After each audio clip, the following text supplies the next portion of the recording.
Bonjour, bienvenue dans la série sur l'électrodynamique classique. Nous allons parler maintenant des ondes magnéto-hydrodynamiques. Alors, dans ce qui précède, lors de notre étude de la propagation des ondes dans un plasma dilué, soumis à euh, un champ magnétique externe, nous avons négligé les collisions. Une telle approximation n'est plus de mise. Elle n'est plus permise dans les fluides conducteurs ou dans les gaz ionisés denses. Les collisions sont suffisamment fréquentes pour que la loi d'Ohm s'applique à un large éventail de fréquences.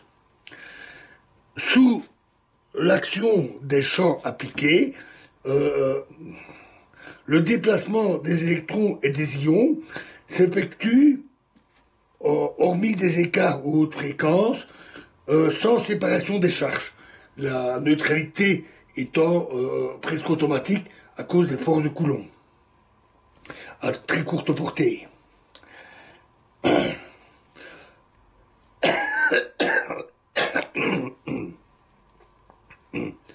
Même s'il peut y avoir apparition d'un courant. Les champs électriques présents ont pour origine des charges externes, une circulation de courant ou des champs magnétiques temporellement variables. Aux basses fréquences, on néglige habituellement le courant de déplacement de Maxwell. La description du mouvement non relativiste du fluide fait intervenir les variables hydrodynamiques classiques, telles que la densité, la vitesse, la pression, ainsi que les forces gravitationnelles et électromagnétiques. Le système d'équations ainsi obtenu est celui de la magnéto-hydrodynamique, souvent abrégé en MHD. Les équations électromagnétiques sont celles de Maxwell, dans lesquelles la loi d'Ohm est généralisée à un fluide en mouvement pour décrire, conformément à nos discussions précédentes, J égale sigma fois E plus V croix B.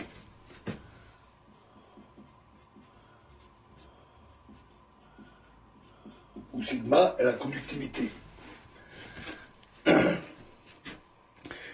La généralisation à la seule induction magnétique s'écrit dB sous dt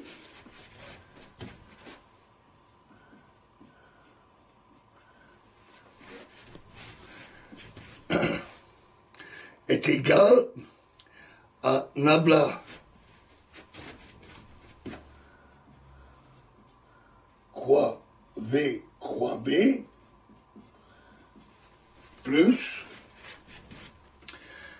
1 sur mu sigma nabla carré B.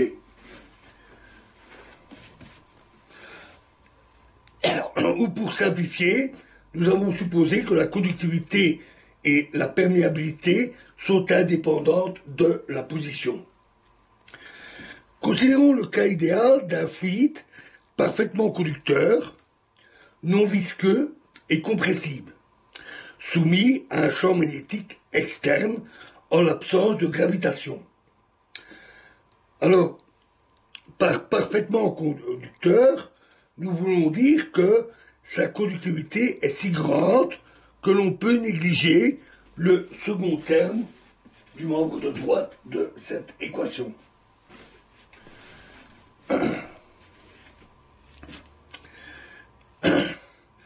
La durée de diffusion est très grande à l'échelle des temps associés au mouvement de notre fluide. Les équations hydrodynamiques s'écrivent dP sur dt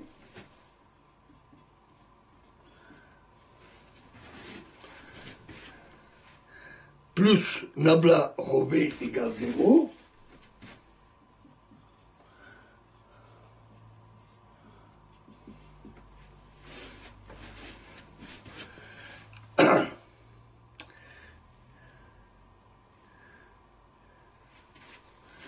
et rho dV sur dt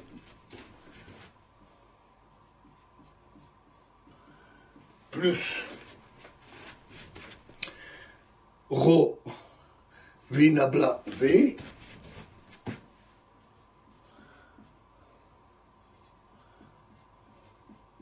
égale moins nabla P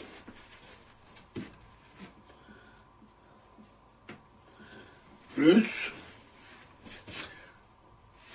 pardon, moins 1 sur rho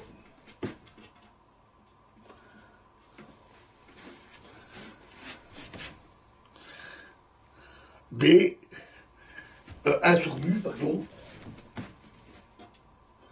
1 sur mu, B, croix, nabla, croix, B.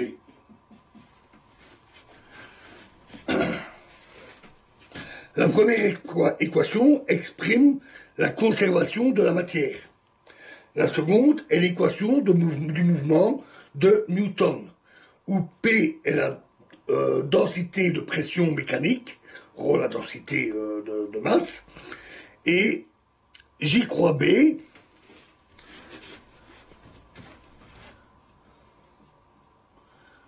avec J remplacé par nabla croix H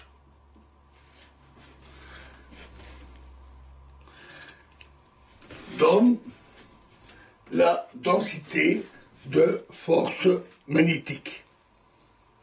La force magnétique peut alors s'écrire moins 1 sur mu, ce terme-là, moins 1 sur mu, B, croix nabla, croix B, égale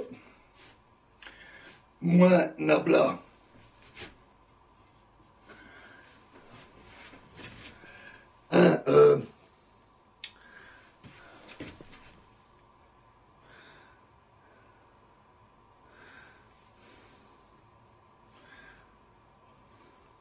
un sur 2 mu B carré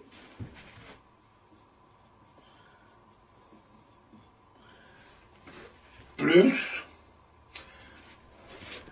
1 sur 1 demi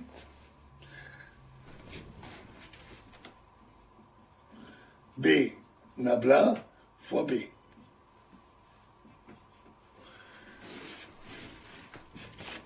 Le premier terme représente le gradient d'une pression magnétique, le second correspond à une tension additionnelle. Alors, en plus de ces équations, il faut les compléter par une équation d'état. Voilà, et nous verrons la suite dans la prochaine vidéo. Je vous remercie.